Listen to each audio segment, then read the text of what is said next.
Assalamualaikum warahmatullahi wabarakatuh. Halo teman-teman semuanya, perkenalkan kami dari kelompok 3 mata kuliah metodologi penelitian yang diampu oleh Bapak Dr. Firdaus Wajdi PhD. Pada kesempatan kali ini, kami akan memaparkan presentasi terkait desain penelitian bagian pendahuluan. Langsung saja yuk kita simak penjelasannya. Definisi desain penelitian.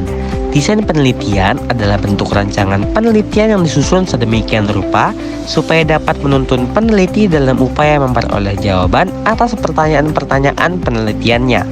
Desain penelitian ini tidak sama dengan upaya menentukan hasil penelitian, tetapi lebih mengarah kepada upaya mengerucutkan kemungkinan hasil dari penelitian tersebut. Apa itu pendahuluan? Pendahuluan adalah bagian awal karya ilmiah yang bertujuan untuk memberikan suatu gambaran umum tentang topik yang akan dibahas, menjelaskan tentang latar belakang penelitian, menetapkan tujuan, serta menyajikan kerangka konseptual dan ruang lingkup penelitian yang akan dilakukan dalam memahami konteks karya ilmiah tersebut. Izinkan saya melanjutkan di slide selanjutnya. Apa urgensi pendahuluan?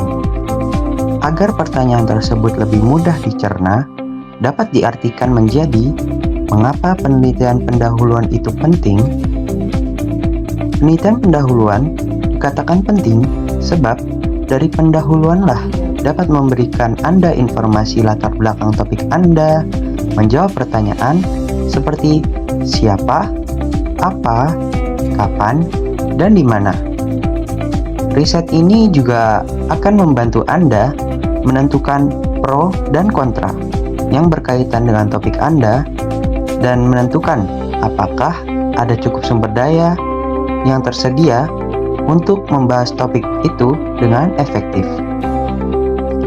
Agar suatu riset dapat diterima oleh koordinator riset atau pengawas proyek, halaman-halaman awal topik penelitian itu harus mencakup dan cukup ringkas untuk memberikan makna yang luas dan juga jelas. Fungsi pendahuluan dalam makalah. Selanjutnya, pada slide ini, saya Hanifah Haliha akan menjelaskan secara detail beberapa fungsi pendahuluan dalam makalah. Yang pertama adalah sebagai pengantar. Seperti yang telah dijelaskan sebelumnya, bagian pendahuluan dalam makalah memiliki peranan sebagai pengantar yang berisi gambaran latar belakang serta ide awal mengapa penulis menulis karya ilmiah. Lalu yang kedua adalah untuk memperkenalkan masalah. Pada bagian pendahuluan dijelaskan rumusan masalah yang merupakan dasar penulis untuk memaparkan isi dari karya tulis. Kemudian yang ketiga adalah menyampaikan tujuan penulis. Penulis biasanya akan menjelaskan beberapa tujuan penelitian atau tujuan dari penyusunan karya tulis tersebut. Dan yang terakhir adalah menjelaskan manfaat. Bagian pendahuluan dalam makalah juga memiliki fungsi untuk menjelaskan manfaat yang dapat diperoleh dari penulisan makalah maupun kegiatan penelitian yang dilakukan. Selanjutnya adalah komponen-komponen pendahuluan. Yang pertama adalah latar belakang. Latar belakang adalah dasar atau titik tolak yang memberikan pemahaman kepada pembaca makalah mengenai apa yang ingin disampaikan oleh penulis. Yang kedua ada tujuan penelitian. Tujuan penelitian adalah hal yang ingin diketahui dari sebuah permasalahan yang sedang diteliti.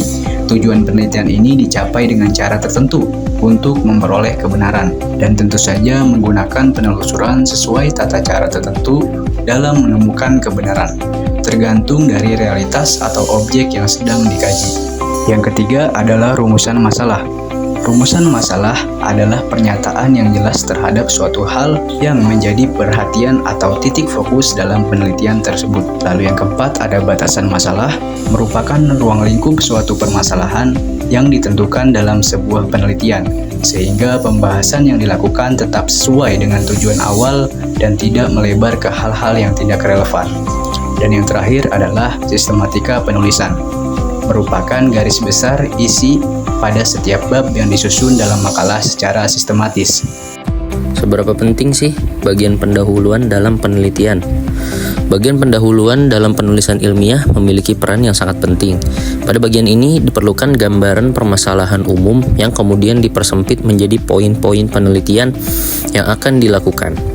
Langkah selanjutnya adalah memahami konsep penelitian agar dapat mengarahkan penelitian ke arah yang tepat. Dengan demikian, pemilihan model dan metode pengambilan sampel yang akan digunakan dalam penelitian dapat ditentukan. Mengetahui konsep awal juga sangat penting agar terhindar dari kesalahan-kesalahan di awal penelitian. Berdasarkan penjelasan sebelumnya, dapat disimpulkan bahwa pendahuluan merupakan salah satu bagian paling penting dari desain penelitian.